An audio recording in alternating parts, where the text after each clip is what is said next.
Main verb. आप लोग पढ़े हो या नहीं पढ़े होंगे, लेकिन आज हम आप लोग को पढ़ा रहे हैं पार्ट 2 में। पार्ट 2 आज का क्लास पार्ट 2 होगा वर्ब का। वर्ब का जो है ना दूसरा भाग, ठीक है।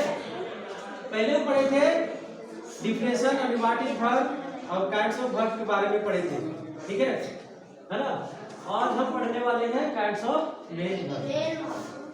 तो इसका जो है मेन वर्ब जो है 6 होते हैं। कितना होता है? 6 होता है। कितना होता है? 6, ठीक है। और B student look your blackboard और do not discuss another. Understand? अब सब क्या करना है, जब क्लास चलता है तो नहीं करना चाहिए, ठीक है। तो पहला हम सीखने वाले हैं ट्रांजिटिव वर्ब। ट्रांजिटिव वर्ब पहला क्या है? हाँ, दूसरा है इंट्रांजिटिव वर्ब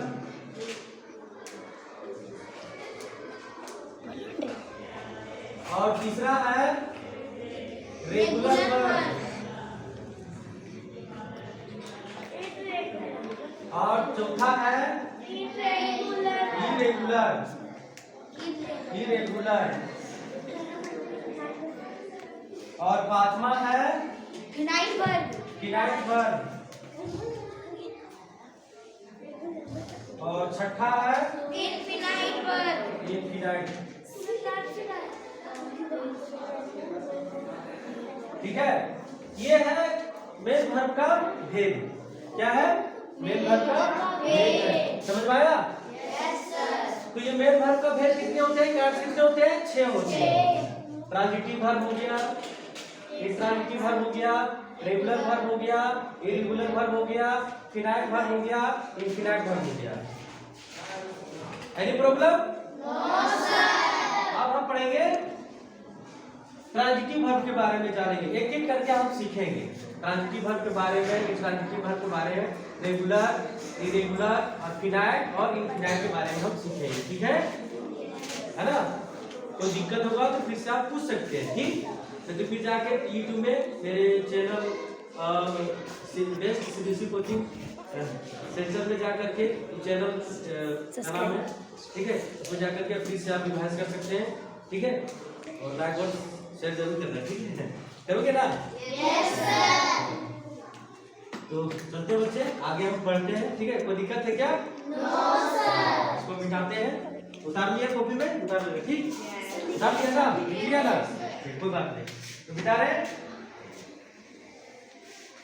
अब हम पढ़ने वाले हैं ये verb that denotes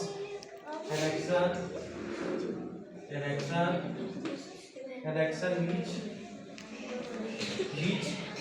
over from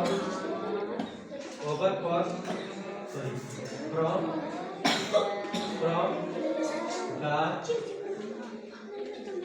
duet का मतलब होता है सब्जेक्ट। क्या होता है? सब्जेक्ट होता है, यानी कि कर्ता। इसलिए बता दे रहे हैं ताकि कोई दिक्कत ना हो। टू एन ऑब्जेक्ट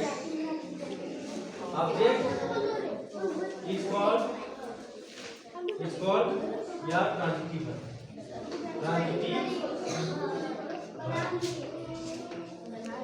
देखिए बच्चों, यह verb that denotes an action which over from the dual subject, यानी कि कर्ता, to an object is called या ट्रांजिटिव वर्ब।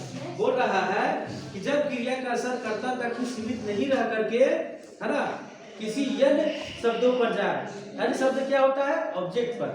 कहने का मतलब ये हम लोग बचपन में पढ़े हुए थे, जिस क्रिया का फल कर्ता पर ना होकर सिर्फ कर्म पर पड़े उसे हम क्या कहेंगे? Transitive verb. हिंदी में सकर्मक क्रिया बोला जाता है, ठीक है। फॉर एग्जांपल, राम ईट्स क्या मेमू। इसको ध्यान से देखना है। बोलो स्टूडेंट। Yes sir. इधर ध्यान दो, राम ईट्स या मैंगो। राम क्या कर रहा है? आम खा रहा है, आम खाता है। क्या खाता है? आम। ये सिंपल प्रेजेंट टेंस है। तो ये क्रिया का फल, ये वर्ब हो गया, ठीक है। इसका फल मैंगो पर पड़ रहा है, कर्ता पर ना होकर के, सब्जेक्ट पर ना होकर के, ये सब्जेक्ट है और ये ऑब्जेक्ट हो गया। हमें पढ़ना है ट्रांजिटिव वर्ब कि सर इसमें ट्रांजिटिव वर्ब कौन है? ट्रांजिटिव वर्ब ये ईट है। ये वर्ब को अभी हम ट्रांजिटिव वर्ब कहेंगे क्योंकि इस क्रिया का फल मैंगो पर पड़ रहा है। लड़की, इस क्रिया का फल मैंगो पर पड़ रहा है, ठीक है। क्या खा रहा है? आम खा रहा है, आम खाने का काम कर रहा है। कौन खाता है? राम। तो आम ही नहीं तो खाएगा कहाँ? इसलिए ईट का जो है प्रभाव मैंगो पर पड़ रहा है। यानी कि मैंगो क्या है? एक ऑब्जेक्ट। ऑब्जेक्ट को हिंदी में बोलते हैं कर्म, ठीक है। और ये हो गया क्रिया, ये हो गया कर्ता। कोई दिक्कत? कर्ता, क्रिया, कर्म, ठीक है। वहां पे क्या है? सब्जेक्ट है, ईट्स या मैंगो। तो ईट का प्रभाव किसमें पड़ रहा है? क्रिया का प्रभाव मैंगो पर पड़ रहा है। मैंगो क्या चीज है? जोर से बोलो।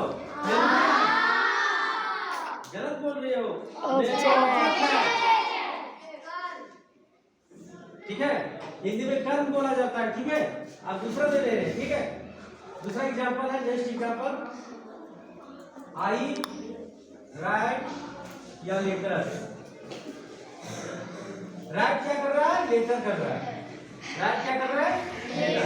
यानी कि क्रिया का प्रभाव लेटर पर पड़ रहा है। लिखने का काम कौन कर रहा है? मैं, ठीक है ना। तो ये हो गया टीवी यानी कि ट्रांजिटिव वर्ब और ये हो गया ऑब्जेक्ट। तो हम समझ गए? क्रिया का प्रभाव पत्र पर पड़ रहा है यानी लेटर पर, इसलिए हम इसको क्या कहेंगे? ट्रांजिटिव वर्ब कहेंगे। इसको क्या बोलेंगे? Transitive verb. कोई दिक्कत? No sir. और भी एग्जांपल हम शो करते हैं, लिखो।